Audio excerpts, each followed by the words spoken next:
기뻐하는 마음으로 예배 자리에 나오신 여러분들에게 하나님의 귀한 은혜가 임하기를 간절히 소망합니다. 오늘은 예수님께서 십자가의 길을 걸어가시기 위해 나귀를 타고 예루살렘에 입성하신 날로 정로나무 가지를 흔들며 호산나를 외치며 예수님을 환영하였기에 이 날을 정료주일이라 부릅니다. 오늘 말씀을 통해서 예루살렘에 나귀를 타고 입성하신 그 주님의 모습이 우리에게 주는 도전은 무엇인지 묵상하며 은혜를 함께 나누고자 합니다. 예수님께서 감난산 베파가에 이르렀을 때 제자 둘을 보내시면서 이렇게 말씀하십니다. 맞은편 마을로 가면 매인 나귀와 나귀 새끼가 함께 있는 것을 보게 될 텐데 그 나귀를 내게로 끌고 오라 라고 말씀하십니다. 남의 나귀를 풀어서 끌고 오라는 것도 이상하고 또 예수님이 타실 것 같은데 어느 정도 큰 나귀, 그래도 나름 경험이 있는 나귀가 필요했을 것 같은데 왜 나귀 새끼를 끌고 오라고 하셨을까? 아마 제자 둘은 의문을 가졌을 것 같습니다. 그 마음을 아시고 주님께서 이어서 말씀하십니다. 3절에 보면 만일 누가 무슨 말을 하거든 주가 쓰시겠다라 그리하면 즉시 보내리라 하시니라고 말씀하십니다. 실제 제자들이 주님께서 가르쳐 주신 대로 주가 쓰시겠다라고 하니 이 주인은 나귀를 그냥 내어줍니다. 성경은 이 주인이 누구인지 어떤 사람인지 기록하고 있지 않습니다. 이름도 어디 출신도 적혀 있지 않습니다. 중요하지 않기 때문입니다. 단지 주가 쓰시고자고 했을 때 그저 순종하며 자신의 나귀를 내어주었을 뿐이다 라고 기록하고 있습니다. 여러분, 가장 행복한 사람은 어떤 사람입니까? 쓰임받는 사람이 행복한 사람입니다. 그렇게 쓰임 받으면서 아직도 내가 뭔가를 할 수 있구나, 그래서 기꺼이 쓰임 받을 수 있다라는 것, 그럴 때 보람이 있고 내가 살아있음을 느끼게 됩니다. 무엇보다도 주님을 위해 쓰임 받는 삶, 주님의 거룩한 사역의 일부분을 차지할 수 있었다라는 것, 여러분, 이보다 더 큰 기쁨과 영광은 없을 것입니다. 사랑하는 손육교 성도 여러분, 주님을 위해 쓰임 받고 있습니까? 아니, 주님을 위해 이 나귀 주인처럼 그 나귀의 새끼를 내어드리고 있습니까? 주께서 쓰시겠다라는 것은 아직도 나를 원하고 계시고 나의 것을 원하고 계시며 주님의 사역을 위해 기꺼이 우리를 초대하시고 그 거룩한 사역에 함께 동참할 수 있도록 기회를 주고 계시는 것이라고 할 수 있습니다. 여러분, 이때에 우리도 기꺼이 우리 주님을 위해 내어드릴 수 있겠습니까? 나귀의 주인은 거래하지 않았습니다. 그런데 여러분, 우리는 거래의 본능이 있습니다. 언제까지 쓸 건지, 언제 가지고 올 건지, 또 나에게 얼마를 줄 건지, 어떠한 이득이 있고 나에게 어떠한 도움이 되는지, 그렇게 주판을 튕기다가 주님께서 주시는 기회를, 주님의 초대를 다 놓치고 있지는 않는지 모르겠습니다. 여러분, 주님이 주신 것입니다. 주님 때문에 얻은 것입니다. 우리의 건강도, 우리의 재능도, 우리의 물질도, 우리의 시간도 주님이 주신 것이기에 우리가 누리고 있다는 것, 여러분 기억하시면서 주께서 쓰시겠다 하실 때에 우리 거래하지 아니하고 기꺼이 주님을 위해 내어드릴 수 있는 우리의 삶이 될 수 있기를 간절히 소망합니다. 이제 주님은 제자들이 끌고 온 아무도 타보지 않은 나귀 새끼를 타시고 예루살렘에 입성하시는데요. 그런데 오늘 본문은 이 장면을 단순히 주님의 겸손함을 보여주는 일화로 기록하고만 있지 않습니다. 4절 말씀에 보면 이는 선지자를 통하여 하신 말씀을 이루려 하심이다 라고 명시하며 이 사건이 수백 년 전 스가랴 선지자를 통해 선포된 하나님의 친밀한 계획이었음을 강조하고 있습니다. 여러분, 우리 주님은 하신 말씀을 반드시 지키시는 언약의 성취자이십니다. 스가랴 9장 9절의 예언의 말씀은 이스라엘 백성들이 고난과 절망 가운데 있었을 때에 주어졌던 소망의 메시지였습니다. 하나님께서는 내 왕이 내게 임하시니 그는 공의를 오시며 구원을 베푸시며 겸손하여서 나귀를 타신다라고 약속하셨습니다. 주님은 그 약속을 잊지 않으셨고 예루살렘 입성이라는 그 결정적인 순간에 그 예언의 한 문장, 한 단어까지도 철저하게 성취하셨습니다. 여러분, 이것이 우리에게 주는 영적인 위로는 무엇입니까? 우리 주님은 기분에 따라 약속을 바꾸시는 분이 아니라는 사실입니다. 수백 년 전에 작은 애연 하나도 놓치지 않고 이루시는 신실하신 주님이시라면 오늘 저와 여러분에게 주신 내가 너와 함께 하노라, 내가 너를 결코 버리지 않으리라는 그 구원의 약속 또한 반드시 지키실 줄 믿습니다. 여러분, 상황과 환경은 변할지라도 우리를 향한 하나님의 언약은 결코 흔들리지 않는 반석임을 신뢰하며 나아가는 저와 여러분들이 될 수 있기를 간절히 소망합니다. 그 하나님의 예언의 말씀을 우리 주님께서 지키셨기 때문에 당신이 약속하신, 저와 여러분들에게 약속하신 그 말씀 또한 시건치 아니하시고 반드시 지키시는 분이심을 우리가 믿고 그 하나님의 약속의 말씀 붙잡고 담대하게 나아가는 우리 전생의 모든 성도님들이 다 될 수 있기를 간절히 소망합니다. 또한 주님은 그 예언의 말씀대로 그는 겸손하여 낙이 곧 멍에 매는 짐승의 새끼를 타셨습니다. 이왕이면 우리 주님도 예루살렘에 입성하실 때에 화려한 백마탄 왕자처럼, 전쟁에 승리한 군인처럼, 모두가 기대하는 메시아처럼 입성하셨다면 얼마나 멋있어 보이겠습니까? 얼마나 백성들에게 희망을 주었겠습니까? 그러나 주님은 전혀 반대의 모습으로 겸손하여 어린 나귀 새끼를 타고 예루살렘에 입성하셨습니다. 여러분, 주님의 겸손과 우리의 욕망은 충돌합니다. 우리는 자꾸만 더 크고 화려한 것을 원하며 주님께도 그것을 요구하지만 주님은 오히려 낮아짐을 통해서 승리하는 방법을 보여주고 계시는 것입니다.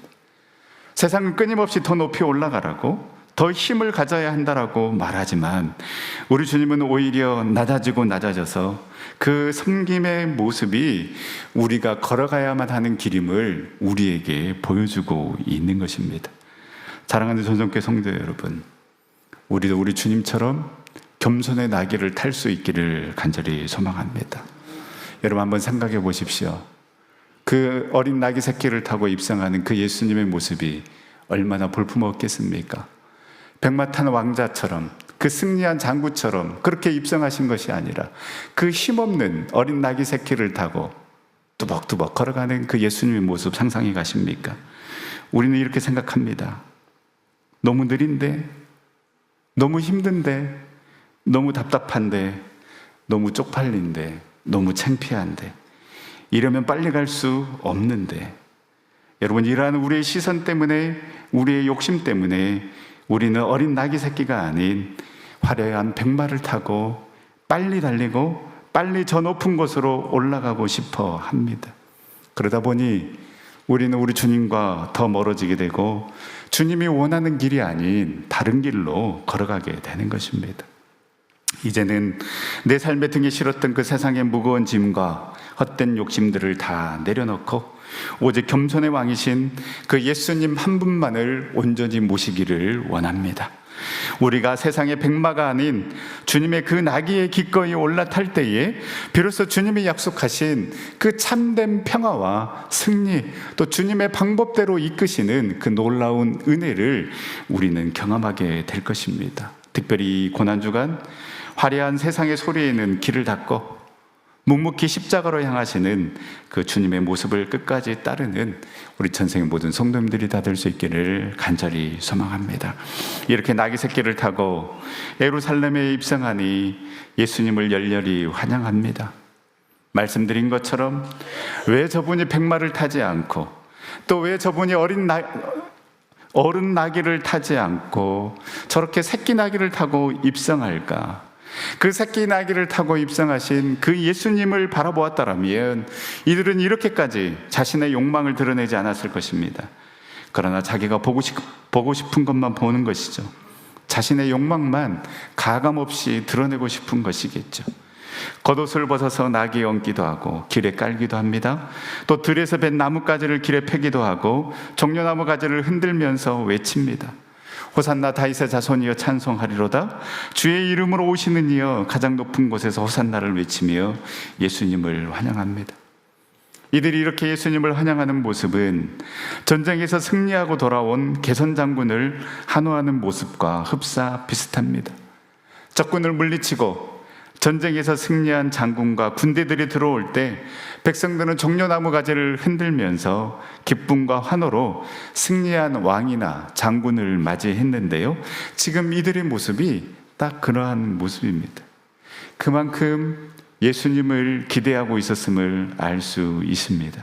이들이 외쳤던 그 외침을 보면 그들이 어떤 마음으로 예수님을 바라보고 있는지, 무엇을 기대하고 있는지를 알 수 있습니다.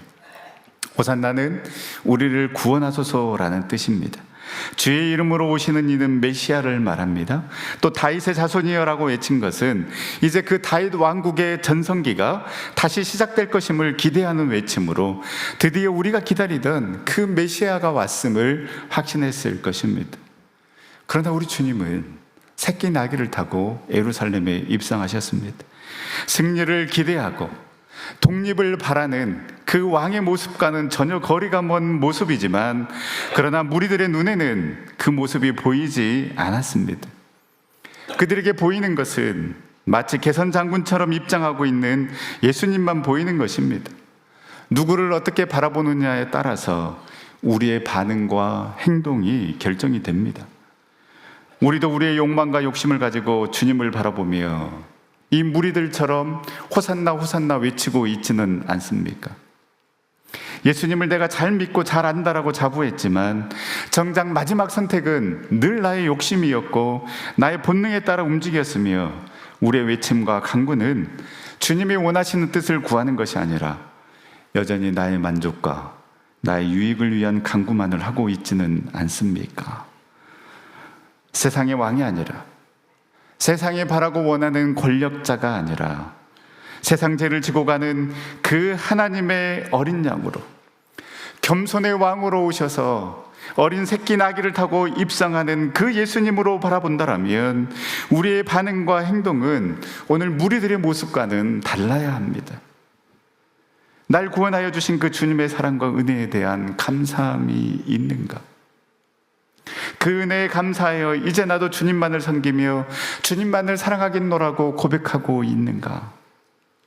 이제 주님이 걸어가신 그 길, 나도 힘들더라도 어렵더라도 포기하지 아니하고 걸어가겠습니다라는 그 결단이 우리 가운데 있는가? 여러분, 호산나 호산나가 나의 욕망을 위한 외침이 아니라 주님 당신은 구원자이시기에 이 죄악에서 나를 건져 주시옵소서. 주님 당신만이 내 삶의 왕이시기에 이제는 내가 주님을 왕으로 모시고 결코 주님보다 앞서지 않겠습니다. 이제는 내가 원하는 삶을 살아가는 것이 아니라 주님 당신이 원하시는 삶을 살아가겠습니다라는 그러한 호산나 호산나 외침이 될 수 있기를 간절히 소망합니다. 여러분, 이들의 호산나 호산나의 한호는 잠깐의 한호이고 잠깐의 영접이었습니다. 왜냐하면 주님이 가신 길은 말씀드린 것처럼 이들의 바람과는 전혀 다른 길이었기 때문이었습니다. 이내 이들은 실망합니다. 그래서 호산나 호산나의 외침은 며칠 후 예수님을 십자가에 못 박으라는 외침으로 바뀌게 됩니다. 여러분, 내 기분에 따라, 내 상황에 따라 잠깐 한호하는 것 누구나 할 수 있습니다. 그러나 내 기분이 좋지 않아도, 내 상황이 좋지 않아도 우리는 한호할 수 있어야 합니다. 주님께 나아갈 수 있어야 되고 주님을 예배할 수 있어야 합니다. 기뻐할 수 없는 상황 가운데서 기뻐할 수 있어야 하고, 도저히 예배 드릴 수 없는 그 상황 가운데서 우리는 예배 드릴 수 있어야 합니다. 도저히 기도할 수 없는 그 상황이지만 우리는 기도할 수 있어야 하고, 도저히 찬양할 수 없는 상황이지만 우리는 찬양하는 삶을 살아가는 자가 그 안에 예수 그리스도가 있는 삶이요 십자가의 능력을 경험하는 삶이라고 할 수 있습니다. 근데 여러분, 내가 중심이 되고 내 기분이 중심이 되면 우리는 상황에 따라 한호하고 기뻐하다가 이들 무리처럼 어느 순간 돌아서서 저가 남은 구원하는데 정작 자신은 구원하지 못한다며 조롱하며 비난하는 자가 될 수 있습니다.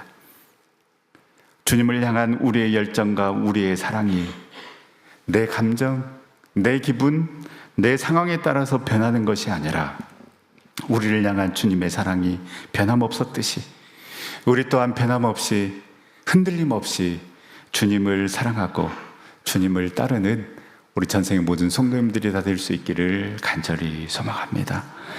종료주의를 보내며 그리고 이제 고난주간을 앞두고 있는 이 시점에서 우리는 오늘 말씀을 묵상하며 다음 4가지 질문을 해보며 우리의 신앙을 다시 한번 점검해 봤으면 합니다. 첫 번째 질문은, 나는 주님께서 쓰시겠다고 하실 때에 아무 조건 없이 기꺼이 내어드릴 수 있겠는가? 두 번째 질문은, 나는 무엇을 타려고 하고 있는가? 예수님은 겸손한 모습으로 나귀 새끼를 타셨는데 나는 여전히 세상의 자랑과 욕심만 가득한 채 화려한 백마를 타며 주님을 따르려고 하고 있지는 않는가? 세 번째 질문에, 나는 무엇에 한호하며 주님을 따르고 있는가? 비록 나 가진 것 없다 할지라도 날 구원하신 주님의 은혜와 사랑에 한호하며 감사하며 주님을 예배하고 찬양하고 있는가? 아니면 여전히 내 안에 깊이 내재된 그 욕망을 위해 한호하며 주님을 따르고 있는가? 마지막 4번째, 나는 내 감정, 내 상황에 지배받는 잠깐의 한호가 아니라 어떤 상황 속에서도 주님을 예배하며 끝까지 주님을 따를 준비가 되어 있는가? 여러분, 이 질문에 대한 답이 예수 그리스도가 될 수 있기를 간절히 소망합니다.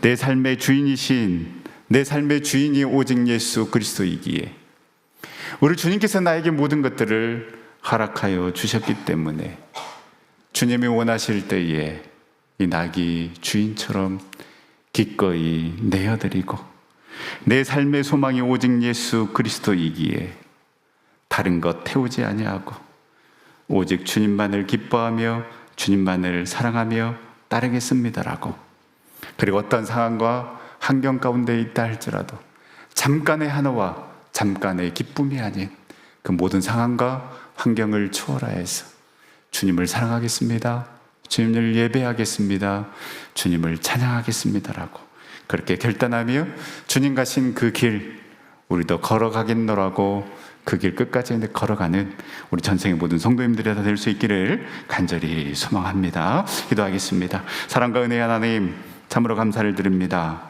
귀하고 복된 날 우리 전생의 가족들 함께 모여 예배드릴 수 있도록 인도하여 주심에 참으로 감사를 드립니다. 주님, 주가 쓰시겠다고 하실 때에 자신의 나귀를 아무 조건 없이 내어준 주인처럼 우리도 주님의 거룩한 사역을 위해 부르실 때 기꺼이 응답하며 쓰임받는 기쁨 누리게 하여 주시옵소서. 화려한 백마와 같은 세상의 자랑과 욕심을 태우려고 했던 어리석음을 회개하오니 이제는 겸손의 왕이신 예수님 한 분만을 태우고 모시는 우리의 삶이 되어줄 수 있도록 인도하여 주시옵시고, 나의 유익을 구하는 잠깐의 한호가 아니라 어떠한 고난과 역경 속에서도 변함없이 주님을 예배하며 묵묵히 주님을 따르는 참된 제자의 삶 살아가는 우리 전생의 모든 성도님들 되어줄 수 있도록 인도하여 주시옵소서. 성찬식으로 나아갑니다. 주님의 임재를 경험하는 은혜의 시간 되게 하여 주시옵소서. 우리 구원자 되신 예수 그리스도의 이름으로 기도드립니다. 아멘.